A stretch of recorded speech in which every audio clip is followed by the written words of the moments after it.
Monsieur Iboire, bonjour. Bonjour, monsieur Grabin.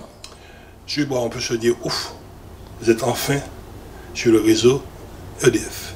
Vous nous produisez du courant vert. On est enfin sur le réseau martiniquais et on produit du courant fabriqué à partir de la biomasse, du courant vert. Tout à fait. Ça vous a demandé beaucoup d'efforts. Moi et également mes équipes, on travaille d'arrache-pied depuis, je dirais depuis même la phase de construction de la centrale, qui a trouvé son aboutissement il n'y a pas très longtemps, au mois de septembre, avec la mise en service industrielle. Oui, mais avant ça, vous avez commencé à procéder à des essais à quelle période? Alors, on a commencé, même pendant la campagne, enfin, on avait quand même une contrainte importante, un challenge important, c'était de réussir la campagne, campagne sucrière 2018,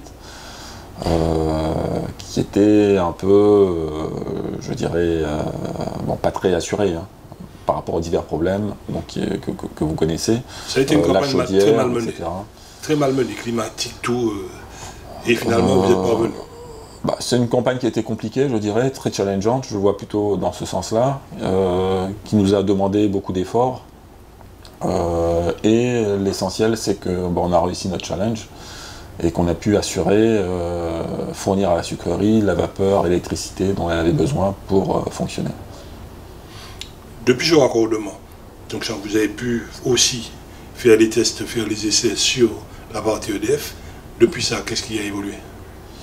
Les essais sont, comme sur un réseau qui est compliqué comme le réseau martiniquais.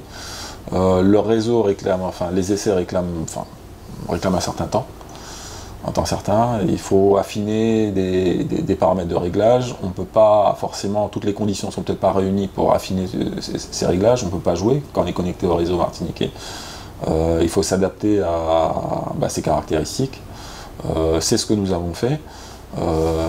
Et aujourd'hui, on est plutôt dans la phase d'aboutissement. Disons, aujourd'hui, on peut dire que tout est validé. Une grande partie est validée. Une très grande partie est validée. Bon. Là, vous avez fait les essais, vous avez produit à partir de notre bagasse. Oui. Une bagasse qui n'est pas permanente par rapport à ce que nous savons de la canne. Et vous êtes obligé de vous prendre le relais avec les palettes. Voilà. C'est-à-dire que l'objet, la finalité de cette installation, c'est quand même d'exploiter tout ce qui est exploitable en termes de disponibilité locale, en termes de biomasse. Cela réclame une certaine organisation quand même des filières, de la structuration de certaines filières, voire de la création de nouvelles filières de production. L'outil est là pour exploiter ces filières-là, donc maintenant il suffit de les mettre en place. Et en attendant cette phase, qui va mûrir progressivement, on a recours effectivement à l'importation pour assurer la demande d'électricité verte. Tout à fait.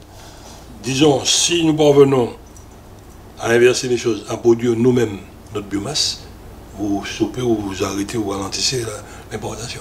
C'est bien un jeu de vase communicant. Je veux dire, tout ce qu'on fera localement ne sera pas importé. Et c'est bien là le challenge et le but quand même de notre activité.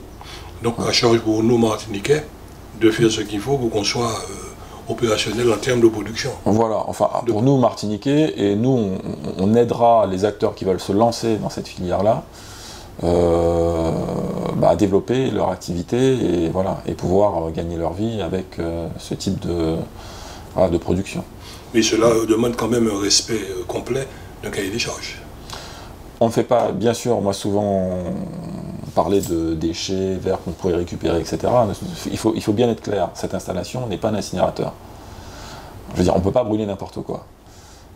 Aujourd'hui, on assure à notre client une production d'énergie verte. Ça réclame effectivement le respect d'un cahier des charges assez rigoureux et draconien. Et on est là pour en discuter avec nos différents partenaires de la filière biomasse locale.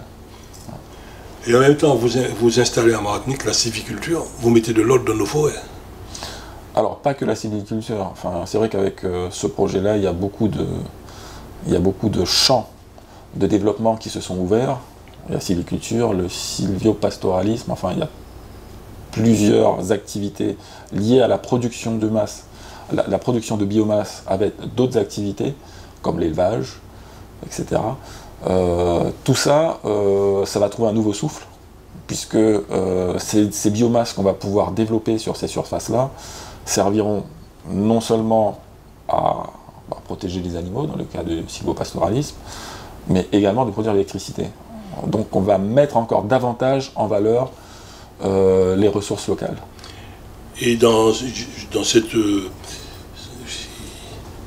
cette économie circulaire, vous mettez, disons, de l'ordre dans notre paysage. On essaye de structurer justement cette démarche. C'est une démarche écologique. Tout à fait. Tout à fait. Écologique, on est sur, vous l'avez dit, sur l'économie circulaire, on est sur le local, donc on réduit notre dépendance vis-à-vis de l'extérieur. Tout ça va dans le sens de ce que veulent les pouvoirs publics, notamment à travers les ambitions d'autonomie énergétique, donc déjà la loi de transition énergétique. Voilà.